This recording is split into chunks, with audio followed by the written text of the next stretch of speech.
Bismillahirrahmanirrahim. Alhamdulillahilladzi anzalal kitaba bil haqqi basiran wa nadhira li futuhi qulubil mu'minina wal mu'minat wal muslimina wal muslimat. Asyhadu an la ilaha illallah wa asyhadu anna Muhammadan abduhu wa rasuluh. Allahumma sholli wa sallim wa barik alaih wa ala alihi wa ashabihi ajmain, amma ba'du. Bapak Ibu hadirin jemaah, saudara-saudaraku dimanapun Anda berada, alhamdulillah dalam kesempatan malam hari ini kita masih dipertemukan Allah, yang pada malam hari ini kami akan menyudahi sifat wajibnya Allah, yaitu kalam. Bapak Ibu hadirin rahimakumullah, langsung kita membahas sifat kalam. Sifat kalam yang menjadi sifat wajibnya Allah. Kalam itu guneman, berbicara, dawuh, ya. Secara lugat dawuh atau bicara. Dalam sisi syariat, sifat kalam dawuh Allah, kalamullah, itu tertulis di dalam Al-Quranul Karim. Itu semuanya adalah kalamullah. Terus bagaimana dari sisi hakikiyah sifat kalam itu?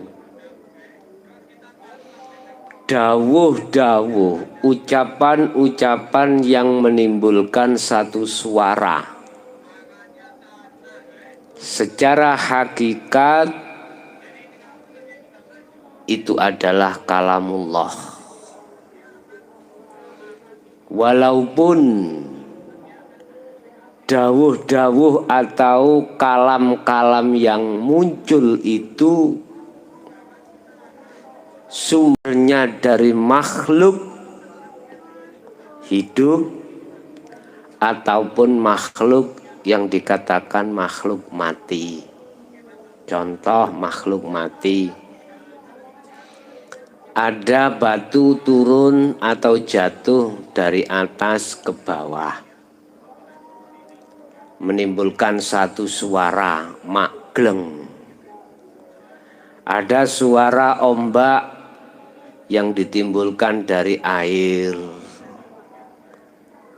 Itu semuanya adalah kalamullah dari sisi hakikat. Dikatakan dari sisi hakikat itu kalamullah, manakala hatimu tidak melihat dari makhluknya. Hatimu tidak melihat dari sisi zahirnya, tetapi hatimu melihat dari sisi batinnya, yaitu Allah alladzi asra bikum, hidup yang memperjalankan. Sebab semua apapun, sekecil dan sebesar apapun, itu tidak luput dari pengreksoane, penguasaane Gusti Allah. Apapun kuwi, walillahi ma fis samawati wa ma fil ardi, semuanya kepunyaan Allah. Dan yang rajani, ratoni, nguasai semuanya adalah Allah.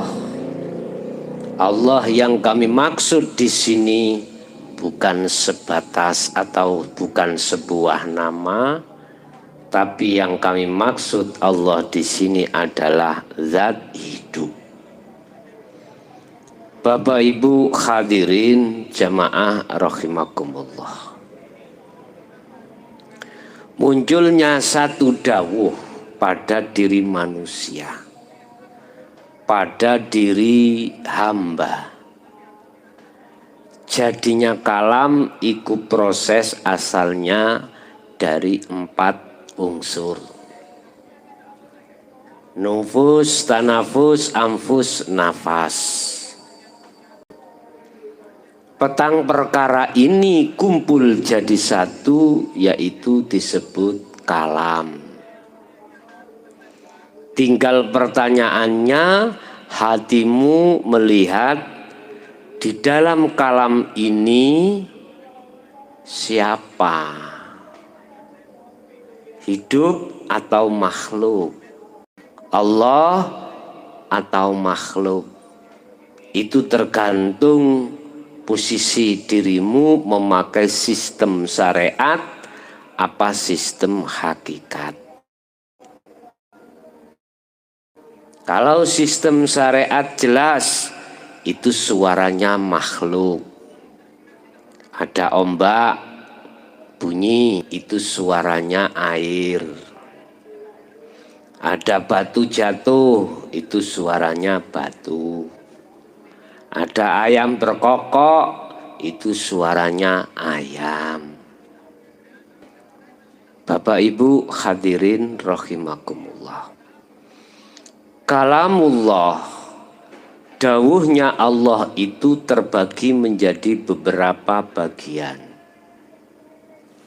Kalamullah ada yang bersifat secara tertulis, kedua tercipta, ketiga tersirat. Yang tertulis itulah di dalam semua surat dan ayat di dalam Al-Quranul Karim. Yang tercipta adalah semua apapun alam ini. Ma fis samawat wa ma fil ard. Semua apapun kejadian, perkara yang ada di langit maupun ada di bumi, itu termasuk ayat Allah yang tercipta. Tinggal Anda mempelajari dari sisi mana. Yang ketiga adalah ayat Allah atau kalamullah, dawuh Allah secara tersirat. Lah yang tersirat ini terkumpul di dalam Al-Qur'anul Qadim, dan Al-Qur'anul Qadim itu hanya terdapat di dalam hati para kekasih Allah. Itu nanti dibuka akan muncullah satu kebenaran yang asli. Disitulah kalamullah. Bapak Ibu, umat manusia khususnya umat Islam mestinya kudu kafah keislamannya biar sampai menuju ihsan. Olehnya belajar, olehnya membaca dari ayat Allah, semestinya itu tidak cukup dari sisi ayat yang tertulis saja, akan tetapi juga tercipta, bahkan tersirat, itu harus dipelajari. Ada yang bertanya, lah kita mempelajari isinya Al-Qur'anul Qadim di mana? Qur'annya itu yang bagaimana dan kami ambil di mana? Bapak Ibu, inilah maksudnya mengapa saya mewajibkan bagi umat manusia untuk mencari guru akhirat, ya. Kemarin sudah saya jelaskan bagaimana guru akhirat itu. Kalau ini sudah Anda laksanakan, maka di situ Anda akan belajar membaca ayat-ayat Al-Qur'anul Qadim, ya. Siapapun Anda, manakala sudah sampai pada pembelajaran ayat-ayat yang tersirat, maka dia akan menemukan satu kebenaran yang hakiki, tidak fata morgana. Disitulah Anda akan mengetahui mana yang hak dan mana yang batil. Disitulah Anda akan tahu sebenarnya Allah itu yang bagaimana. Apabila Anda ittaqullaha lamuno, apabila Anda memegang teguh daripada takwa tersebut, maka Allah akan mendatangkan satu furqan, satu kitab yang kami maksud adalah ayat-ayat yang tersirat. Disitulah nanti yaghfir lakum dzunubakum wa yukaffir ankum sayyi'atikum. Segala tindakan apa yang dulunya Anda belum mengerti tentang ayat yang tersirat, yang tindakan dulu kita itu masih salah di mata Allah, kau akan mengerti. Wa yaghfir dzunubakum, Allah akan mengampuni atas segala kesalahan apa yang pernah kita lakukan dalam hati. Wa yukaffir ankum, dan Allah pun akan menghapus segala apa kesalahan-kesalahan yang sudah pernah kita lakukan pada Allah, khususnya terkait masalah baik syirik jali maupun syirik khafi. Bapak Ibu hadirin, saudara-saudaraku dimanapun Anda berada. Jadinya sifat kalam itu meliputi daripada empat unsur tadi. Anfus, tanafus, napas, nufus, ya. Itu proses, ya. Dari akal turun ke hati, dari hati naik ke maras atau ke kemana, ke tenggorokan sampai melebu metu, akhirnya disebut napas, dan di dalam napas itu akan memunculkan satu suara.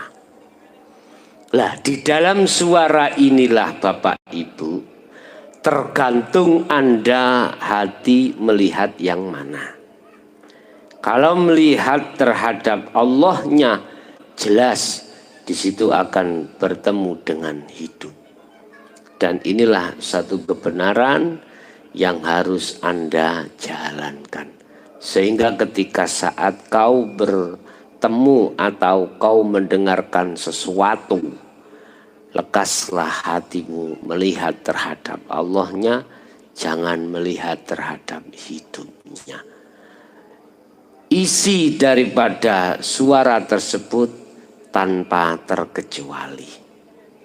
Ini untuk melatih hati kita untuk senantiasa, selalu dan selalu, terus dan menerus terhadap Allah Subhanahu wa Ta'ala. Bapak Ibu, di dalam sifat wajib Allah ini, mulai dari wujud sampai mutakaliman, jadi kudrat sampai kalam, ya, itu disebut sifat ma'ani. Qadiron sampai mutakaliman itu disebut sifat maknawiyah. Artinya apa? Ma'ani ini adalah perwujudan dari sebuah perilaku. Lah maknawiyah adalah isim fa'ilnya atau subjeknya. Saya kasih contoh ya. Umpama ada tukang batu. Tukang batu. Tindakan daripada tukang batu, tindakannya itu namanya af'al. Kau harus masuk pada af'alullah. Jeneng tukang batu, ya tukang batu. Iku sifat ma'aninya. Orangnya, isim fa'ilnya atau subjeknya itu sifat maknawiyahnya. Jadi kudrat sampak kalam itu disebut sifat ma'ani ya. Sifat ma'ani adalah sifat yang di situ menampilkan ya statusnya. Statusnya apa? Tukang ya. Statusnya itu tukang. Lah, sifat maknawiyah qadiron sampak mutakaliman ini sebagai subjek. Antara subjek dan ma'ani itu tidak bisa dipisahkan. Ma'ani ya maknawiyah, maknawiyah ya ma'ani. Kui takok si fulan. Si fulan sing di, si fulan yang mana? Ada si fulan itu tukang batu, ada si fulan itu tukang apa namanya patri, tukang jahit, tukang opo wae. Oh si fulan sing tukang batu. Jadi antara si tukang batu dengan si fulannya itu tidak bisa dipisahkan. Artinya tidak bisa dipisahkan, harus diahadiyahkan ya. Sehingga tidak ada satu, tidak ada dua. Yang ada adalah esa. Yang ada adalah esa. Bapak Ibu hadirin jamaah rahimakumullah. Di sini ada satu penambahan ya. Di mana terkait masalah sifat-sifat wajibnya Allah itu khusus yang sifat wujud itu sebagai sifat nafsiyah. Sifat nafsiyah ini sifat yang menunjukkan atas status dirinya sendiri tanpa ada yang lain. Atau dikatakan pribadi. Sifat wujud ya. Sifat wujud. Ini sifat yang harus ada pada diri Allah sendiri. Tidak boleh terhadap yang lainnya. Makanya disebut sifat nafsiyah. Ada salbiyah ya. Salbiyah. Qidam di sini sampak terhadap mukhalafatu lil khawatis qiyamuhu binafsihi wahdaniyah ya. Ini dikatakan sifat salbiyah, sifat di mana mohon maaf sebelumnya, sebab terkadang kita itu royoan tuwek, ya, royoan nom, royoan disik, royoan macam-macam. Lah, status daripada sifat salbiyah ini yang menjadi sifat wajibnya Allah itu bisa digambarkan terhadap semua makhluk. Tetapi duduk makhluknya itu minongko sanepan wae sebagai tamsil, sebagai paribasan. Inilah yang disebut tembung kinayah ya. Satu contoh misalnya qiyamuhu binafsihi, berdiri sendiri. Nah, kadang-kadang bisa dikinayahkan terhadap makhluk. Contoh, ada bayi yang lahir dino saiki. Ini gak harus berdiri langsung. Ini nanti nunggu waktunya. Sehingga berdirinya bukan persoalan karena didek-dekno, mboten. Berdirinya itu karena dirinya sendiri. Artinya semua apa yang terjadi pada diri makhluk itu tergantung hatimu lari kemana. Apakah lari pada Allah, apakah lari pada makhluk. Bapak Ibu hadirin rahimakumullah. Selanjutnya ada sifat mokhalnya Allah yang menjadi sifat wajibnya makhluk. Termasuk mulai wujud sampai mutakaliman kui. Apa yang jadi sifat wajibnya Allah itu akan menjadi sifat mokhalnya manusia atau makhluk, gitu ya. Ini perlu ditegaskan sehingga proses perjalanan si salib ketika bibinau ngilmu lan laku di situ diperintahkan untuk menetapkan sifat hakikate Allah terhadap zatnya dan menetapkan sifat hakikate manusia terhadap makhluknya. Ini proses Pak ya. Nek proses itu masih ada banyak ya. Ada dua. Ibarat aku mau memproses gawe lontong ya, gawe lontong. Di situ yo ono ada apa? Ada beras. Umpama dikasih ketan yo ketan, mosok lontong gawe ketan rek.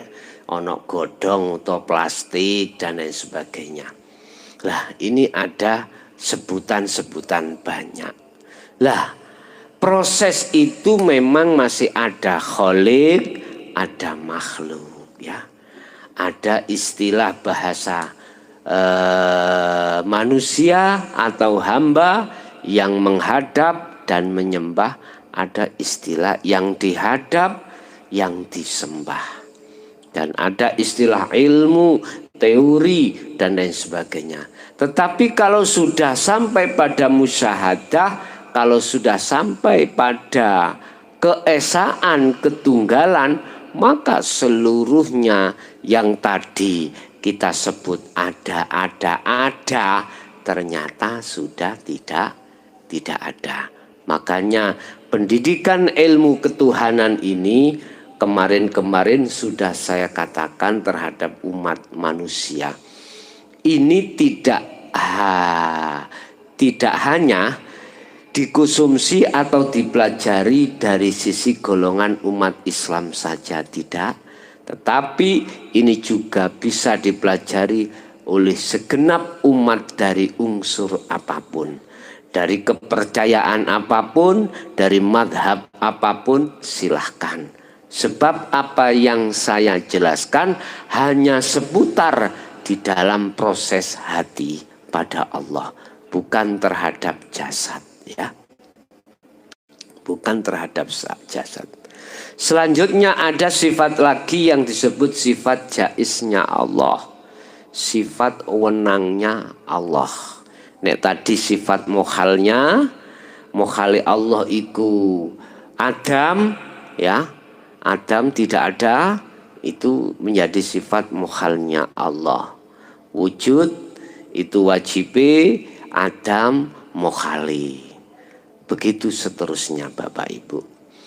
Sifat jaiz inilah Bapak Ibu, sifat yang gegawan pada diri seorang kekasih Allah yang sudah di titik nol ya, di titik nol.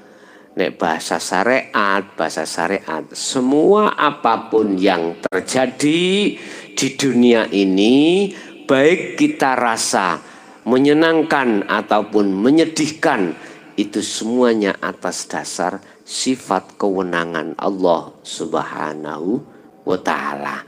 Bahasa hakikat hal ini yang dimaksud sifat jaiz ini akan tertanam di dalam hati seorang hamba, di mana hamba itu sudah di titik makom jam'i, makom tekntei makom, atau coro perjalanan itu habis-habisnya perjalanan. Itulah di dalam makom musyahadah. Bapak Ibu hadirin, jamaah, saudara-saudaraku dimanapun Anda berada, ini sudah rampung bab sifat wajibnya Allah, ya. Tinggal kita menunggu persiapan untuk malam 28 sampai malam 28 29.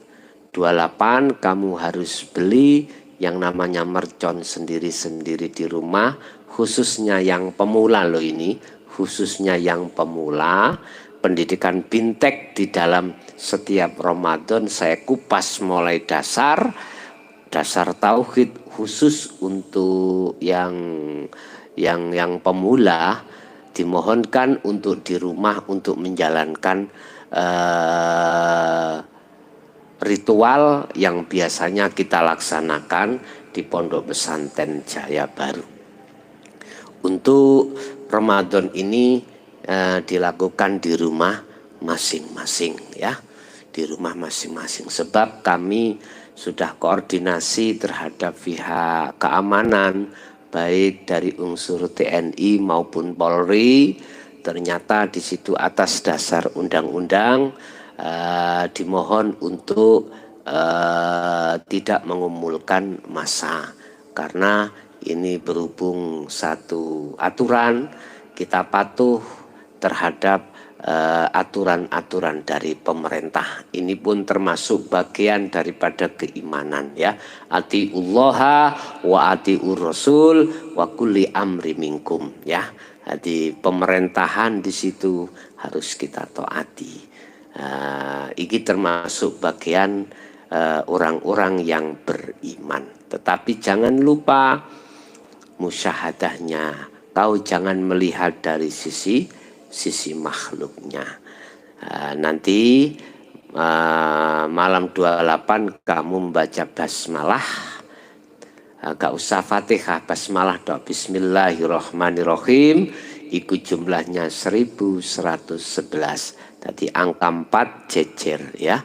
Angka 1 jejer 4 gitu loh, ya. 1111. Sambil hatimu berzikirlah yang tingkatan 3. Sehingga di situ nanti ritual itu akan memunculkan satu mukasafah proses perjalananmu, ya. Perjalananmu menuju pada Allah, nanti ada apa di situ nanti. Semuanya dikembalikan pada Allah. Lapas nyumetnya mercon itu malam 29, malam takbir itu kamu sumet. Kira-kira jam berapa? Ya sehabis pengajian nggak apa-apa. Yang jelas saya tidak akan pernah berhenti mengkaji ini, walaupun secara dasar tauhid itu sudah rampung. Nanti saya teruskan pengajian-pengajian baik dari ayat yang tertulis maupun ayat yang tersirat. Yang tertulis bisa kami ambilkan dari kitab Syarhul Hikam atau hadis Bukhari Muslim, atau juga mungkin kami akan meneruskan pengajian Al-Quranul Karim yang kemarin itu belum khatam, ya. Nah, jadwal waktunya tetap setiap jam setengah 8 malam, ya. Berarti jam 19.30 WIB, ya. Tetap setiap hari akan saya berikan tausiah pengajian, tidak hanya setiap Sabtu, enggak, ya. Jadi tiap hari saya akan mengkaji dari dari berbagai unsur kitab nanti, ya. Tetapi di situ nanti akan kami jelaskan baik secara muhakamah maupun secara mutasabihah. Untuk sementara kami diberikan info bahwasanya pengajiannya harus terus, tidak boleh berhenti, dan biasanya kan setiap hari Sabtu saja ya. Tetapi ini nanti tidak, setiap hari saya disuruh untuk mengaji terus. Wis babah nolarek, wis ya apa, nek wis perintah iki abodo kaya apa tetap dijalani. Berat apapun harus kita jalankan. Jadi tiap hari nanti tetap kita mengkaji. Terus pertanyaan, pas hari raya bagaimana? Tetap saya akan mengaji. Tetap mengaji. Nggak ada liburnya. Walaupun itu hanya berapa menit, yang jelas saya disuruh untuk tetap ngaji. Babalah panjenengan dingkulen. Nah, Bapak Ibu hadirin jamaah rahimakumullah, mungkin itu sekilas info saja ya. Barangkali nanti ada pertanyaan-pertanyaan, kami buka nanti di komentar. Ini juga akan kami persiapkan aplikasi untuk tanya jawab langsung ya, lewat YouTube. Ini kami masih mempelajari Zoom ya. Nanti bisa untuk tanya lewat YouTube sampean, nanti metu gambare ngono ya. Sampean ketok aku ketok pean. Jadi omong-omongan ngeten. Nanti kalau sudah tak umumkan dibuka, oke. Nah, ini juga di Malaysia, Brunei, di Pakistan. Selamat ya, nikmati Anda nggak isok mulih. Nah, yes mudah-mudahan lah nanti virus ini ndang lekas selesai, biar kamu bisa pulang ketemu mbokmu ya ning omah ya. Mbokmu iku ya kangen, mestine kangen duwike tok, gak kangen panjenengan. Lah nek sak panjenengane kan penak. Bagi TKI di luar sana ya, sing sabar ya, yang sabar, jangan sampai berkecil hati walaupun untuk tahun ini kau belum bisa ketemu mbokmu ya, ya ojo gelo, ojo nelongso, sing penting kabeh diparingi seger kewarasan. Bapak Ibu hadirin jamaah rahimakumullah, untuk hal-hal yang lainnya insya Allah besok akan kami jelaskan secara tuntas terkait masalah zuhud atau masalah munajat, itu yang spesifik itu bagaimana. Insya Allah besok akan kami jelaskan. Untuk pada malam hari ini kami cukupkan sampai di sini. Kurang lebihnya mohon maaf. Ihdinas siratal mustaqim. Hadanallah wa iyyakum wal afa minkum. Tsumma assalamualaikum warahmatullahi wabarakatuh.